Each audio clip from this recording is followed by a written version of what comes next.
ខាងឥណ្ឌាគេធ្វើម្ហូបមើលទៅអត់តំណងឥឡូវមើលតែខាងពួកខ្ញុំក៏ធ្វើម្ហូបមិនចាញ់ខាងឥណ្ឌាដែរបាទគឺប្រដៅសុខគឺគាត់កំពុងតែដេញណែជួយអើយអញស្អីគេហ៎អញស្អីគេអញនឹងអញស្អីគេ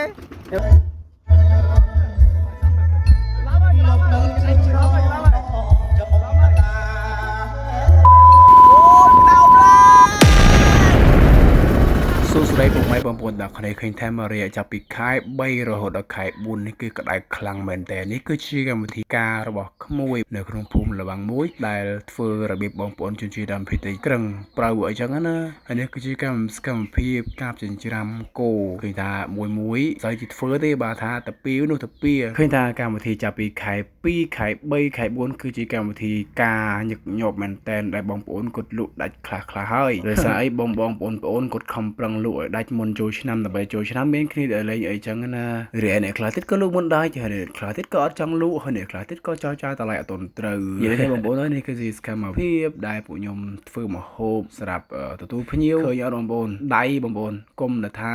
ខាងឥណ្ឌាគេធ្វើម្ហូបមើលទៅអត់តំណងឥឡូវមើលតែខាងពួកខ្ញុំក៏ធ្វើម្ហូបមិនចាញ់ខាងឥណ្ឌាដែរបាទគឺប្រើដៃសុបតែម្ដង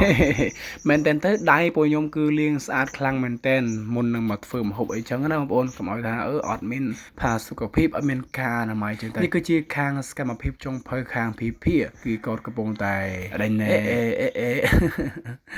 អត់មិនទេនិយាយលេងទេបងប្អូនគឺគាត់កំពុងតែកោសឡហ្នឹងហើយបងប្អូនខាងពួកខ្ញុំបងប្អូនជាដើមប្រទេសទេតែការជាដើមប្រទេសអញ្ចឹងគឺអត់មានចំណាយអីច្រើនទេគឺចំណាយតែទិញគោមួយចំណាយតែទិញប៊ីយ៉ាហ្នឹងឯងគឺក្រៅពីហ្នឹងអត់មានចំណាយអីច្រើនទេទាំងអស់ហើយចំណាយធុងបាសប្រហែលជា300000ទៀតយ៉ាងច្រើនធុងបាសហើយគោហ្នឹងមិនសិនជាមានគោខ្លួនឯងទេគឺមិនបាច់ចាំចំណាយទិញទេតែអ្នកខ្លះទៀតអត់ចង់ចំណាយគោខ្លួនឯងគឺយើងទិញគូគេអញ្ចឹងណាចំណាយសរុបគឺអាចប្រហែលនឹង6លានអីអស់ហើយបងប្អូនយ៉ាងច្រើន6លានអីកម្មវិធីការនេះអញ្ចឹងគឺថាយើងអត់មានត្រូវចំណាយអីច្រើនទេចំណងដៃប៉ុណ្ណាគឺបានប៉ុណ្ណឹងឯងដោយសារតែខាងនេះបងប្អូនគឺពួកខ្ញុំក្រគឺអត់មានធ្វើកម្មវិធីធំដុំហឹកហាក់ដូចគេទេចង់ឡាយប៉ុន្តែធ្វើម៉េចតាមសមត្ថភាពការតាមសមត្ថភាពអីចឹងណាក៏អាចរស់នៅជាមួយគ្នាមានក្តីសុខដែលសំខាន់បុគ្គលដែលជាកូនកំឡោះកូនកំមុំគាត់អាចចុះសម្រុងនៅមួយគ្នាបានគឺមានក្តីសុខហើយក្រមានថ្ងៃក្រោយសំខាន់លើការរស់ស៊ីរបស់ពួកគាត់ដែរ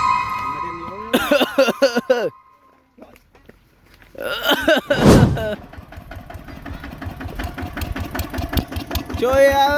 យអញស្អីគេអញស្អីគេអញស្អីគេអញនឹងអញស្អីគេខ្ញុំចាក់បាសទេមែនអាបកាច់នេះវើយឥឡូវនេះបន្តពីខ្ញុំជួយរំធ្វើម្ហូបជាមួយនឹងបងចំផាហើយក៏ខ្ញុំមកទទួលឲ្យដល់ខ្វេនៅគាត់មកលេងខ្ញុំអញ្ចឹងណាហើយក៏បានតែលេងកន្លែងការរបស់ក្មួយខ្ញុំផងដែរ